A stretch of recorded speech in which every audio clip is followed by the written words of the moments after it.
Après que Réponse s'est débarrassée de la méchante sorcière et a épousé le prince Harry, elle a vécu heureuse dans le palais. Mais la sorcière n'était pas prête à abandonner après avoir perdu Réponse au profit du prince. Je dois trouver un moyen pour récupérer Rapunzel. Elle est à moi! Alors la sorcière trouva finalement un plan. C'est fait. Il est maintenant temps de donner cette pomme à Harry et à Rapunzel.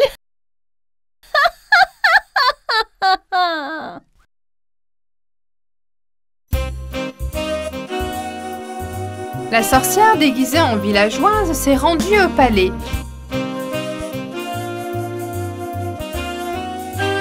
Il n'a pas été difficile pour elle de tromper les gardes à la porte et d'entrer.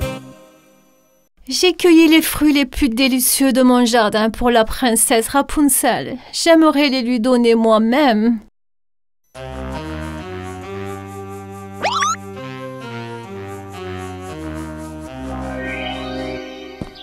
Réponse se promenait dans les jardins du palais ce jour-là, admirant les fleurs colorées qui l'entouraient.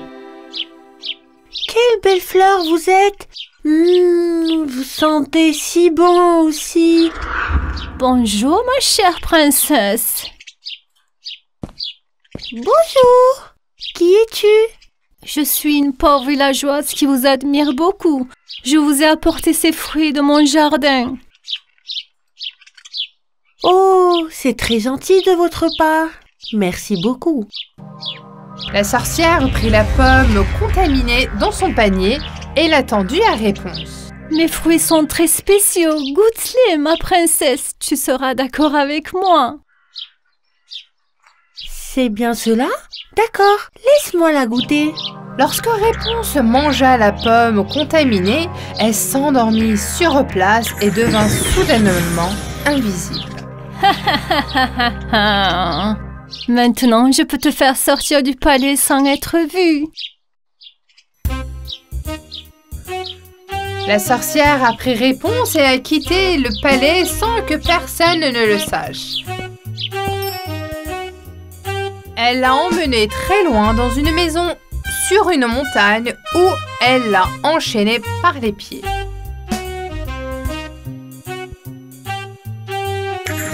Que s'est-il passé? Où suis-je? Tu resteras ici pour le reste de ta vie. Tu n'aurais pas dû épouser le prince Harry, c'est ta faute. Oh non! Encore toi! S'il te plaît, laisse-moi partir! Te laisser partir? Jamais! Tu m'appartiens! Chaque jour, avant que la sorcière ne quitte la maison, Réponse était obligée de boire une potion qui la rendait invisible. Bois ça, tu resteras invisible jusqu'à mon retour. Comme ça, personne ne pourra te trouver.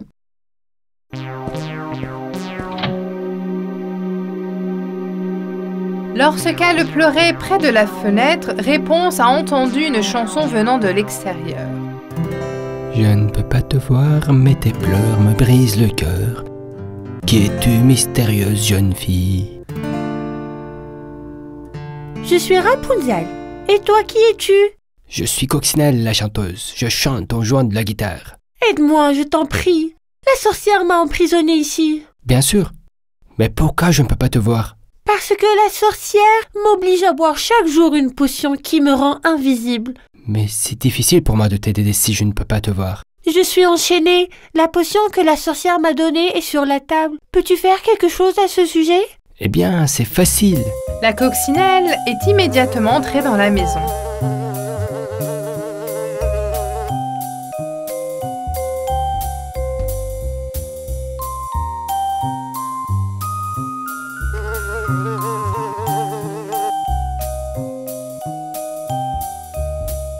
Des murs, c'est génial! Elle fit un mélange avec les murs et la potion, puis versa le mélange dans la bouteille. C'est fait! Plus d'invisibilité!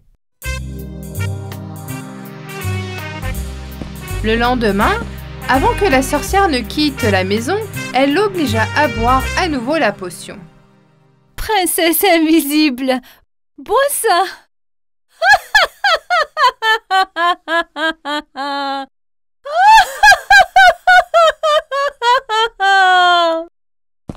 La sorcière ne doutait pas que Réponse deviendrait invisible, alors elle quitta la maison. Où es-tu, Coccinelle?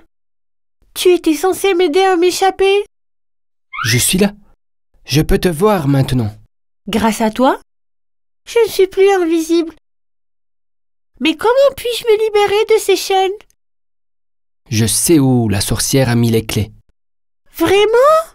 Oui, je veux vous l'apporter. La coccinelle entre dans la maison et grimpe directement sur le comptoir de la cuisine. Et voilà. Hurrah! C'est fait. Tu es libre maintenant. Merci beaucoup. Mais où sommes-nous? Comment vais-je rentrer chez moi? Bonne question. Je n'avais pas pensé à ce détail. Où habitez-vous? Je vis dans le palais, dans le pays du prince Harry. Oh là là, c'est très loin. C'est impossible pour toi d'y aller toute seule. Je dois rentrer. Y a-t-il un autre chemin? En fait, il y a un moyen.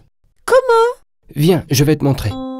La coccinelle emmena Réponse dans la grange derrière la maison. Ici, elle est la seule à pouvoir te ramener chez toi. Une licorne? Comme c'est beau! La coccinelle lui dit que la sorcière a maltraité la licorne et l'a obligée à faire des gros travaux. Cette pauvre licorne veut aussi se libérer de la sorcière. Mais toi seul peux défaire les cordes. La sorcière est si méchante. Si tu me sauves, je te serai tellement redevable. Bien sûr, je vais t'aider. Ces cordes sont si serrées. Ouf. Essaie d'utiliser cette hache là-bas.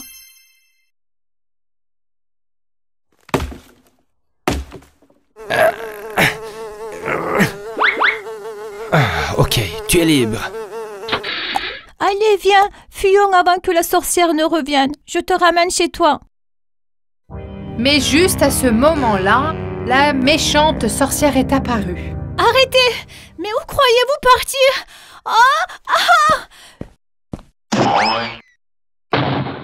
Mais qui m'a fait tomber? Ma tête! Je vais vous montrer. Tu ne peux pas m'échapper! Elle se rapproche. Allons-y plus vite.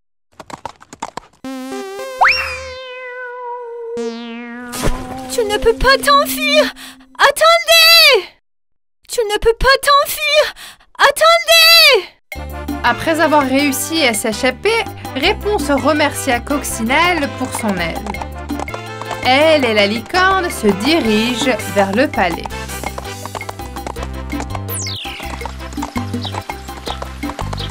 Le prince Harry s'inquiétait que Réponse était très heureux de la voir revenir au palais. Réponse ne voulait pas lâcher la licorne. Veux-tu rester avec moi? Je prendrai bien soin de toi. Tu es une gentille princesse. Oui, je veux rester avec toi. Les deux bonnes amies vécurent donc heureuses dans le palais.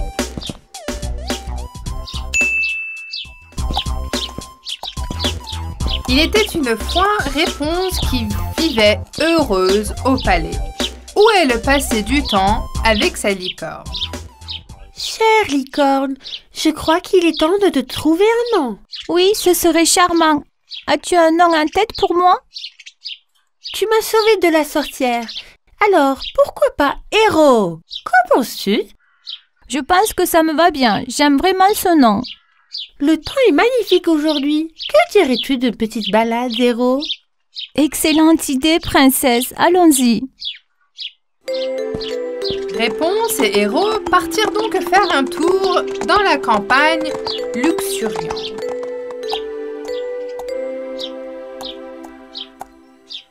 C'est tellement magnifique. Tu peux sentir les fleurs du printemps?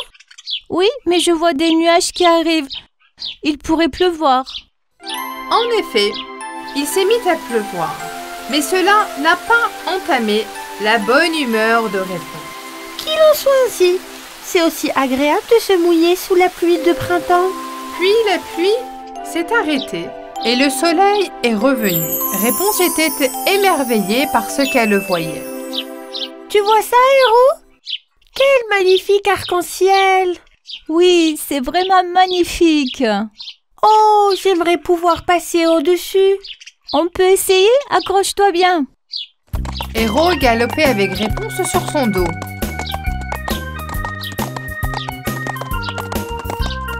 Ils ont réussi à passer sous l'arc-en-ciel. Et soudain, ils se retrouvèrent dans un autre monde. Waouh! Quel est cet endroit? Où sommes-nous? Ce doit être le pays de l'arc-en-ciel des elfes. Mes grands ancêtres m'ont raconté leur histoire.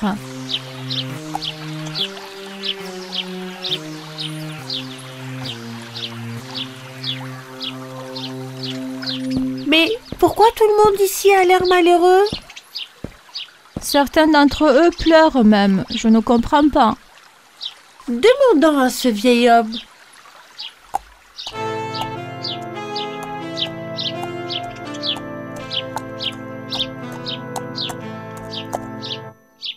Excusez-moi, pouvez-vous nous dire pourquoi tout le monde est si triste dans votre village? C'est si triste. On ne peut plus être heureux. Vous ne voulez pas savoir ce qui nous est arrivé. Le vieil homme a expliqué que la sorcière du pays des ténèbres avait jeté un sort et transformé leur princesse en lierre. S'ils ne brisent pas le sort, leur princesse sera une lierre pour toujours. C'est pourquoi tout le monde au village est si triste. Je suis vraiment désolée d'entendre ça. Où est votre princesse? On peut peut-être l'aider? Suivez-moi. L'oracle a emmené Réponse et Héros vers le lièvre sur le côté de la maison. Voici notre princesse. Elle s'appelle Lierre Pleureur, car ses larmes ne s'arrêtent jamais. Avez-vous déjà demandé ou fait des recherches pour savoir s'il y a un moyen de le réparer? Le vieil homme a expliqué que pour briser le sort, il fallait prendre la sphère magique de la sorcière. Si la lumière de la sphère se reflète sur le lierre, alors seulement le charme sera rompu et notre princesse reviendra à elle-même. Héros, et si nous allions ensemble chercher cette orbe magique et le ramener au village? Oui, c'est parti. Je ne peux plus supporter la méchanceté de la sorcière. Le vieil homme a été heureux d'entendre cela. Je pense que je vais venir avec vous. J'ai de la magie et pour vous protéger contre les sorts de la sorcière. Êtes-vous un magicien? Je suis un oracle. Je connais un peu de magie, mais je ne peux pas m'occuper de la sorcière seule, car je suis âgé. Alors, allons-y! Ils montèrent sur le dos d'Héros et partirent pour le château de la sorcière. Mais ils ignoraient qu'une paire d'œils maléfiques les observait. Comment ces voyous osent-ils pénétrer dans mon sombre pays? Lorsqu'ils arrivèrent au château, Oracle tendit un miroir à Réponse. Ce miroir est magique. Il te protégera des sortilèges de la sorcière. Héros, tu nous attends ici. Fais attention, Rapunzel. Tu es rentré dans mon château, hein? Si c'est comme ça que tu veux jouer, alors voyons voir. Oh, des chauves-souris! C'est l'accueil de la sorcière. Mais ces chauves-souris ne vont pas du tout aimer cette poudre. Nous devons monter dans la tour du château. L'orbe magique est là. Allons-y!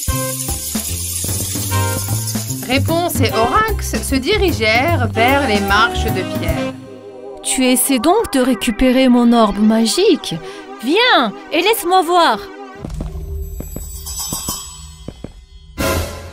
Oracle, fais attention! Je t'ai eu! Essayons! Merci, brave fille. Cette fois, la sorcière est apparue devant Réponse et s'est soudainement transformée en dragon cracheur de feu. Je vais bien te brûler! Utilise le miroir.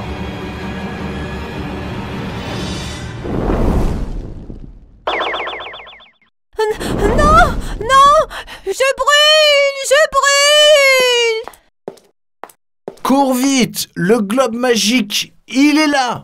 Réponse a immédiatement couru et a appris la galope magique. C'est fait. Maintenant, on peut y aller. Elle et Oracle descendirent rapidement dans la cour et montèrent sur le dos d'Héro qui les attendait. Tu as donc récupéré l'orbe? C'est génial! Partons d'ici maintenant. Vous ne pouvez aller nulle part! Viens ici! Lâchez-moi! Au secours! Tu l'as cherché, méchante sorcière. Prends ça.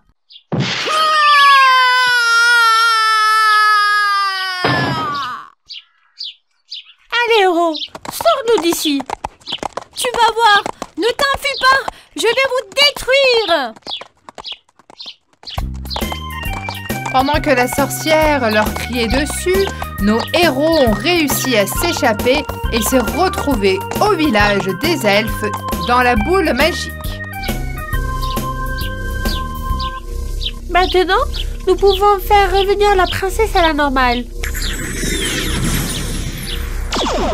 Oui, ça marche. Alors que les lierres pleurent se transforment lentement en une belle princesse, quelque chose d'inattendu se produit. Waouh! Le sphère magique s'est brisé. La sorcière ne pourra plus jeter de sorts. Notre princesse est de retour. Hurrah! Regarde, Héro. La princesse est aussi belle qu'une fée. Les elfes entourent joyeusement leur princesse. Vive notre princesse! Hurrah! Sans vous, nous n'aurions jamais retrouvé notre princesse. Nous vous en sommes reconnaissants. L'oracle raconta à la princesse ce qui s'était passé. La princesse elfe a également remercié Réponse et Héro. Nous sommes si heureux que vous ayez brisé le sort de la sorcière.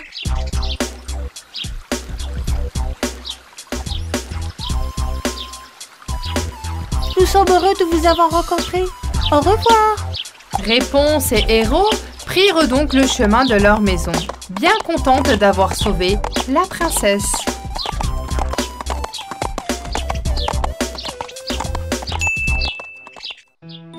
Il était une fois, dans un pays lointain, un millier qui avait 3 garçons. Avant de mourir, le millier partagea ses biens entre ses fils. Le fils aîné hérita du moulin, le fils intermédiaire reçut l'âne, et le plus jeune hérita de son chat. Le petit-fils était très contrarié par cette situation.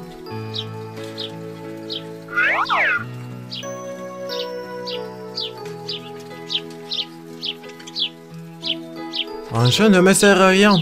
Que puis-je faire avec lui? Ne te fâche pas. Un jour, tu comprendras pourquoi j'ai fait ça. C'est un chat très intelligent.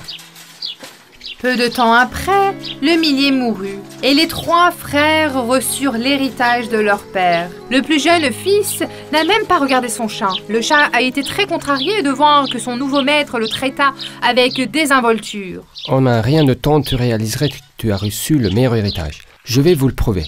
Donnez-moi un sac vide, un chapeau et une paire de bottes. Le plus jeune frère a été très surpris quand il a entendu le chat parler. Comme il était incroyablement curieux, il a honoré l'étrange requête du chat. Le chat s'est tout de suite mis au travail. Il mit le chapeau sur sa tête et porta les bottes. Il se mit devant le miroir et s'admira. Comme ce chapeau et ces bottes sont merveilleux. Ils vont bien avec ma longue fourrure jaune et mes magnifiques yeux verts. Je ressemble à un membre de la famille royale. Il se mit immédiatement au travail et se mit à la laitue fraîche et à des carottes dans son sac et se dirigea vers la forêt. Quand il arriva, il ouvrit le sac et se cacha derrière un arbre. Peu de temps après, le lapin affamé qui passait par là a reniflé la nourriture et est entré dans le sac. Le chat s'est immédiatement emparé du sac et l'a fermé en courant jusqu'au palais. Il avait des gardes à l'entrée du palais. Arrêtez-vous ici. Qui êtes-vous? Vous ne pouvez pas entrer ici. Je suis le serviteur du seigneur Carabas. Je dois voir le roi. J'ai apporté un cadeau pour le roi de la part de ma majesté. Il n'a pas été difficile de convaincre les gardes de le laisser entrer avec ses bottes brillantes et son chapeau élégant. Ils l'ont emmené devant le roi. Le chat botté s'est incliné devant le roi. Il a ensuite sorti le lapin du sac. Votre Majesté, je vous ai apporté un cadeau du seigneur Carabas, avec mes respects. Oh, un lapin. Merci beaucoup. Vous pouvez faire savoir à votre maître que j'accepte son cadeau. Au fil de temps, le chat botté offrit au roi de nombreux cadeaux différents au nom du seigneur Carapace. Le roi fut intégré et demanda à rencontrer ce seigneur qui lui avait offert tant de cadeaux. Un jour, le roi, la reine et la fille princesse, accompagnés du chat botté, se mirent en route vers le château du seigneur. Profitant de cette occasion, le chat botté courut devant eux et alla trouver son maître pour lui demander quelques instructions.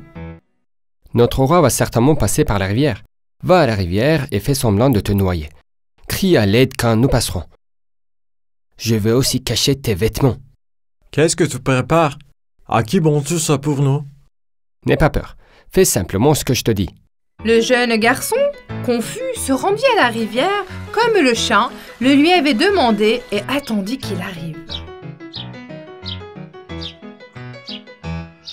Le roi va bientôt passer par ici. S'il demande à qui appartiennent cette ferme et ces terres, dites qu'elles appartiennent au seigneur Carabas. Compris? Si vous ne le faites pas, le roi sera très en colère et vous punira. Bien sûr, monsieur. Tout ce que vous voulez. Le chat botté a prévenu tous les fermiers qu'il a rencontrés sur la route. Après avoir fait cela, le chat botté arriva enfin au château, où vivait un méchant géant doté de pouvoirs magiques. Le chat botté frappa à sa porte. Qui est là? Qui ose me déranger? Je suis le serviteur du seigneur Carabas. Mon seigneur et le roi vont bientôt arriver à votre château. J'aimerais entrer pour me reposer un peu, si vous le voulez bien. Me laisserez-vous entrer? Ok. Entrez. Une fois à l'intérieur, le chat commença à discuter avec le géant. J'ai entendu dire que tu avais des pouvoirs magiques, mais je n'y crois pas. Apparemment, tu peux te transformer en n'importe quel animal. Est-ce que c'est vrai? Bien sûr que je peux. Pourquoi ne le croirais-tu pas? Par exemple, peux-tu te transformer en lion? C'est facile.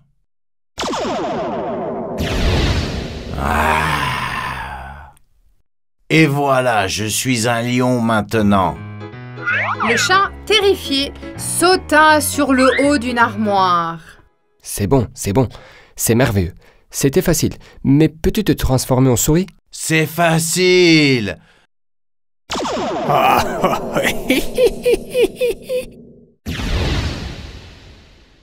Le géant se transforma en petit souris. Le chat botté l'attrapa immédiatement et le plaça dans une petite boîte. Il retourna dans la forêt pour libérer le souris et se dirigea vers le roi. Bienvenue au chat botté. Un timing parfait. Allons-y. Au moment où le cachelet du roi passait par la rivière, ils entendirent quelqu'un crier. Au secours! Au secours, aidez-moi! Soldats, allez l'aider. Quelqu'un est en train de se noyer dans la rivière. Les soldats ont couru vers le jeune garçon et l'ont repêché hors de l'eau. Le garçon expliqua que des voleurs avaient volé ses vêtements. Les soldats ont alors pris des beaux vêtements dans le chariot et l'ont habillé. Votre Majesté, je vous présente mon maître, le seigneur Carabas. Je vous dois la vie, votre Majesté. Bien que le plus petit frère ne comprenne pas ce qui se passe, il suivit le chat botté. Voici ma belle épouse, la reine.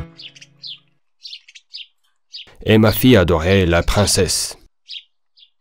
Venez maintenant, allons au château.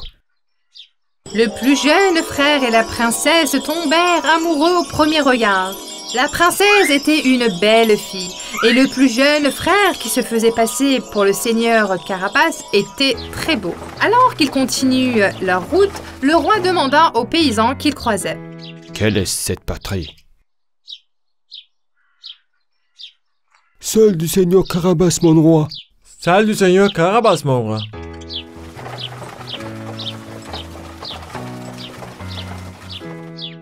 Celle du seigneur Carabas, mon roi.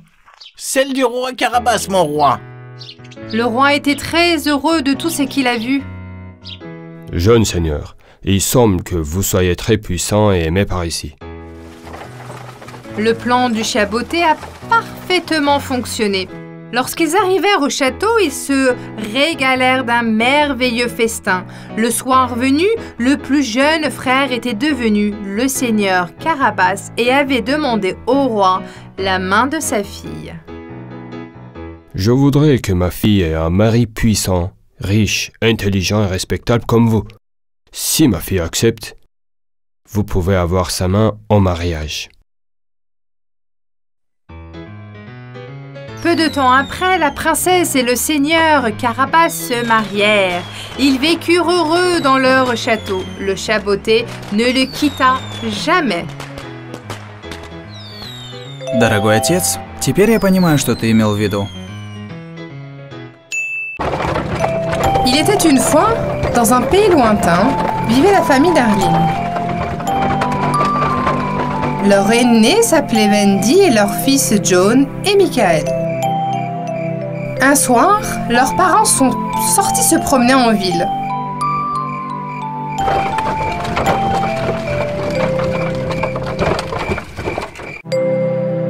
Les enfants, qui étaient seuls à la maison, se sont amusés à jouer ensemble.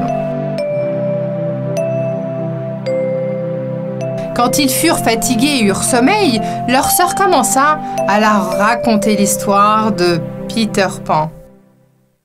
Il était une fois, dans un pays lointain, très lointain et secret, un enfant appelé Peter Pan. Ils s'endormirent tous. Plus tard, Wendy se réveilla en entendant un bruit venant de la fenêtre. Et qu'est-ce qu'elle a vu? Il y avait un enfant et une fée volante en face d'elle. Il était assis sur le bord de la fenêtre et se moquait d'elle.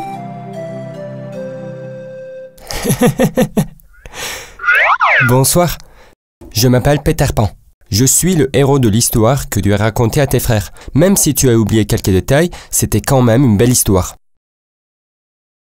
Et je m'appelle Fée Clochette, mais tu peux aussi m'appeler Hochette. Tu peux utiliser ce que tu préfères. Comme tu peux le voir, je suis une petite fille fée. Waouh! Alors tu es réel? Je suis très heureuse de vous rencontrer. Bien sûr, nous sommes réels, mais nous vivons dans le pays secret. Nous sommes des amis très proches de Peter Pan. Nous nous connaissons depuis longtemps. J'ai une idée, Peter Pan. Prenons les enfants et retournons dans notre pays. Qu'en dis-tu? Oh, quelle aventure ce serait! J'adore les aventures. Mais tu parles en volant? Peut voler, nous? Eh bien, nous n'avons pas d'ailes et nous ne pouvons pas voler. Ne t'inquiète pas pour ça. Une fois que j'aurai saupoudré de la poussière de fée sur vous, vous pourrez voler comme nous. Wendy, qui voulait partir à l'aventure, a tout de suite réveillé ses frères, John et Michael, qui ont vu Peter Pan avant eux, ont été incroyablement surpris. Oui, j'ai aussi été choquée quand je les ai vus pour la première fois, les enfants. Mais Peter Pan et la fée Clochette de l'histoire sont réels et ils nous invitent dans leur pays secret. Quoi? Un pays secret? Où est-il caché? Comment pouvons-nous y aller? Nous devons y aller. Allons-y, sœurette, s'il te plaît, s'il te plaît. Allez, on y va. Wendy accepta joyeusement. Dès que la fée Clochette saupoudra de la poudrière de fée sur les enfants, ceux-ci se mirent à planer dans les airs. Choqués tous ensemble, ils se sont mis à voler par la fenêtre. Oh, cool. Regarde, John, on vole. Allez, on a une longue route à faire.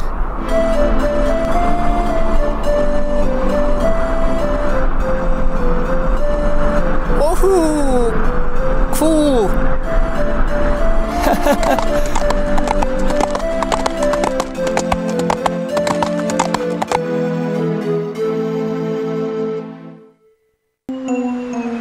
Le chef des pirates était le capitaine Crochet.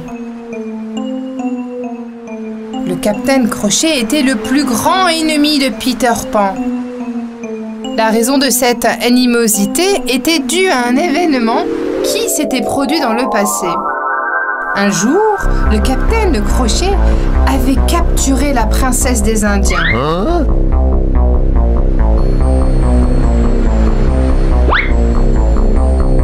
Afin de sauver cette princesse, Peter Pan a combattu le capitaine Crochet.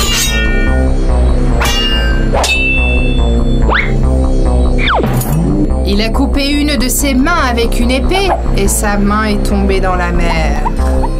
Un crocodile la mangea ainsi que sa montre bracelet. Maintenant, le crocodile nageait en faisant un tic-tac, tic-tac, tic-tac. Le crocodile s'est donc appelé Tic-Tac. Pour remplacer sa main manquante, ils l'ont remplacé par un crochet. Et c'est ainsi qu'on l'appela le Capitaine Crochet. Peter Pan et les enfants se rendirent à la maison de Peter Pan sans être vus par le Capitaine Crochet. Le capitaine espionna toujours tout le monde dans le pays secret en utilisant son télescope. Alors, il était prudent et se cache en chemin. Il y avait exactement 3 enfants perdus dans la maison de Peter Pan. C'était aussi des enfants qui avaient été capturés par le capitaine Crochet et sauvés par Peter Pan. Ils ont tout de suite entouré Wendy. Bienvenue! Alors ça veut dire qu'on va manger des plats délicieux tous les jours. Est-ce que je dois faire toute la cuisine juste parce que je suis une fille?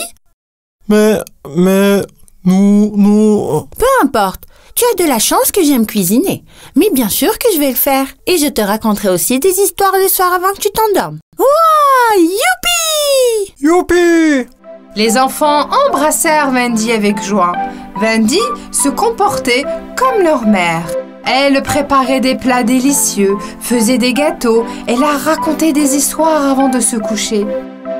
Ils devinirent de très bons amis avec Peter Pan. Ils se promenaient ensemble dans la forêt et apprenaient à mieux se connaître. Mais la fée Clochette n'était pas très heureuse de cette nouvelle amitié. Elle pensait que Peter Pan l'avait oubliée et qu'il la négligeait. Alors, elle commença à en avoir assez de Wendy. Wendy doit rentrer à la maison. Peter Pan est mon ami. C'est moi qui l'ai trouvé dans la forêt perdue et qui l'a amené dans notre pays secret. Maintenant, il se passe du temps avec Wendy au lieu de moi. Je dois trouver une solution à ce problème. Mais Wendy n'en avait aucune idée. Sa seule pensée était d'aider tout le monde dans ce pays secret. Un jour, alors que Peter Pan et Wendy discutaient, assis sur un crochet de pays secret, le capitaine Crochet les espionnait avec son télescope. Juste là, c'est Peter Pan. Vite! Tout le monde courait du bateau, tirant, essayant de tirer sur Peter Pan.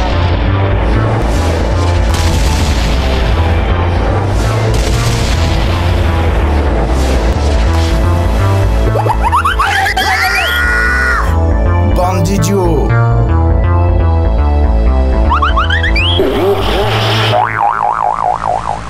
Pas moi, tu dois tirer sur Peter Pan. Clochette, emmène Wendy dans un endroit sûr. Je vais sur le bateau pirate. Cette fois, ce sera ta fin, monsieur Crochet. Viens, Wendy, vite! La fée Clochette a immédiatement élaboré un plan et a laissé Wendy au sommet d'un nuage. Elle est ensuite descendue directement à côté des enfants. Les enfants, Peter Pan a dit qu'il avait un grand oiseau en haut des nuages et qu'il fallait le tuer. Aussitôt, les enfants ont pris leurs arcs et ont tiré leurs flèches vers les nuages. Tout ce temps, Peter Pan s'occupait du capitaine Crochet sur le pont du bateau. Vous voulez un crochet sur votre autre bras, capitaine? Si tu as le courage, nous devrions nous battre à l'épée. J'attends sur la plage. Tu viendras si tu n'as pas peur. Peter Pan s'envola vers la plage et le bateau s'approcha du rivage. Finalement, ces deux ennemis ont commencé à se battre à l'épée. Un peu plus tard, le capitaine Crochet entendit un son familier derrière lui. Tic-tac, tic-tac. Dès qu'il a entendu ce son, il s'est retourné paniqué et a vu tic-tac. tac, se dirigeait vers lui. Jetant son épée en l'air, il courut aussi vite que possible vers le navire. Maman! Maman!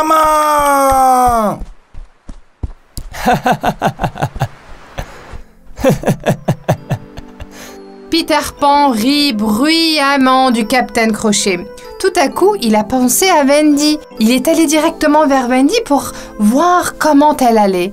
Et à ce terrifiante surprise, il trouve Wendy allongée sur le sol avec une flèche dans la poitrine. Peter Pan est très contrarié et aussi complètement terrifié. Il pensait que c'était de sa faute ce qui était arrivé à Wendy. La fée Clochette, les enfants, que s'est-il passé ici? La fée Clochette nous a dit de tirer sur l'oiseau dans les nuages. Elle a dit que tu nous l'avais demandé. On a donc tiré sur les nuages, mais ce n'était pas un oiseau, c'était Wendy. Tous les enfants étaient très tristes et pleuraient. La fée Clochette, tu nous as menti. Peter Pan s'est penché et a retiré la flèche de sa poitrine. Mais il n'y a pas de sang sur cette flèche. La flèche avait touché le bouton de la veste de Wendy et n'avait pas percé sa poitrine. Peter Pan réalisa soudain qu'elle s'était seulement évanouie sous le choc de l'impact et qu'elle était tombée au sol. Wendy, allez, réveille-toi. Wendy, qui avait ouvert les yeux et s'était levée, rendit tout le monde heureux. Tout l'ont serré dans leurs bras avec joie. Ils rentrèrent tous ensemble à la maison. La fée Clochette regardait tout ce qui se passait du haut de l'arbre de fée. Elle avait tellement honte de ce qu'elle avait fait. Elle se rendit à la maison de Peter Pan et s'excusa auprès de tous.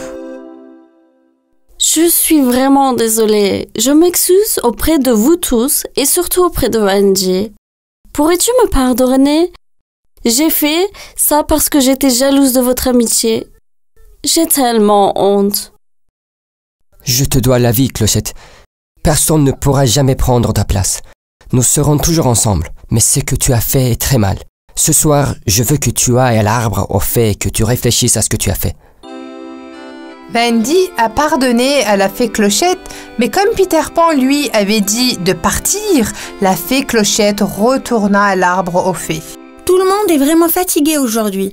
Allez les enfants, c'est l'heure de dormir. Mais d'abord, c'est l'heure de l'histoire.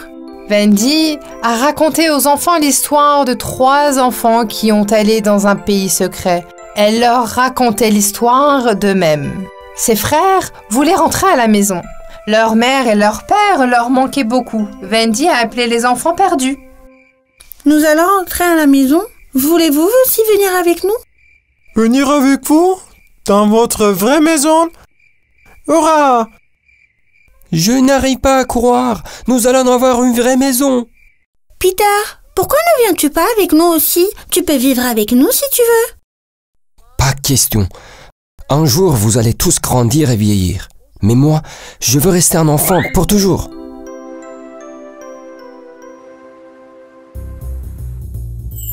Le lendemain, la fée Clochette saupoudra tout le monde de poussière de fée. Au moment où Wendy et les enfants commencent à s'envoler, le capitaine Crochet, qui les espionnait avec son télescope, réussit à les capturer. Observant tout ce qui se passe, la fée Clochette se rendit immédiatement chez Peter Pan et lui raconta ce qui s'était passé. Peter Pan, vite! Tout le monde a été capturé, sauve-les! Quoi? Nos amis ont été capturés? Ça suffit, capitaine. Ta fin est arrivée. Cette fois, je vais te faire de la nourriture pour crocodile.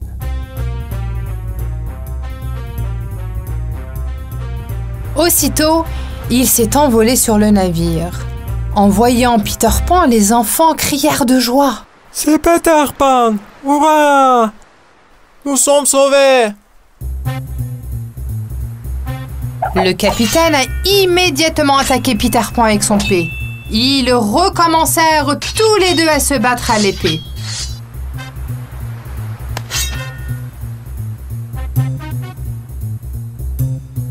Ils se battent pendant un long moment et soudain Peter Pan entend à nouveau le son tic-toc. Ne voulant pas rater cette occasion, il frappa de toutes ses forces le capitaine et le pousse dans la mer.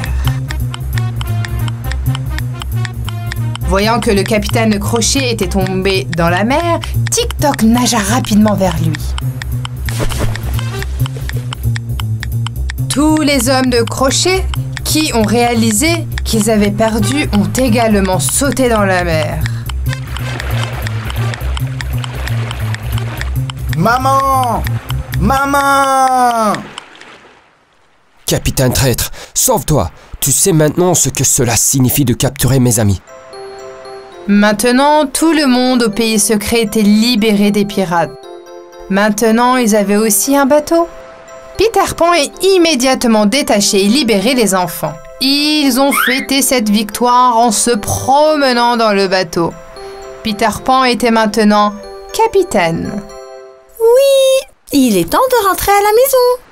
Je vais m'assurer que vous rentrez tous chez vous en toute sécurité. Hurrah! Hurrah! Merci beaucoup pour tout, Peter Pan. Je ne t'oublierai jamais. Je ne t'oublierai pas non plus, Wendy. S'il te plaît, comprends-moi. Je ne veux pas vivre là-bas. Peter Pan était en fait très triste de devoir se séparer de Wendy et des enfants. C'était une bonne chose que les fées Clochettes soient toujours avec lui. On peut venir te voir, Wendy? Bien sûr, quand tu veux, Clochette. Ils se séparèrent en se serrant dans les bras. Pour la dernière fois, ils s'envolèrent tous vers la maison et leur famille les accueillit avec joie. Wendy, John, Michael, vous nous avez manqué. Où étiez-vous? Qui sont ces 3 enfants? Ce sont les enfants perdus, maman. Nous revenons ensemble du pays secret. Du pays secret? Wendy a raconté à sa famille tout ce qui leur était arrivé. Sa mère et son père sont choqués mais incroyablement heureux d'être à nouveau réunis avec leur enfant. Alors que Wendy regardait par la fenêtre, Peter Pan et la fée Clochette étaient déjà loin. Ils avaient disparu. Wendy faisait toujours signe de la main.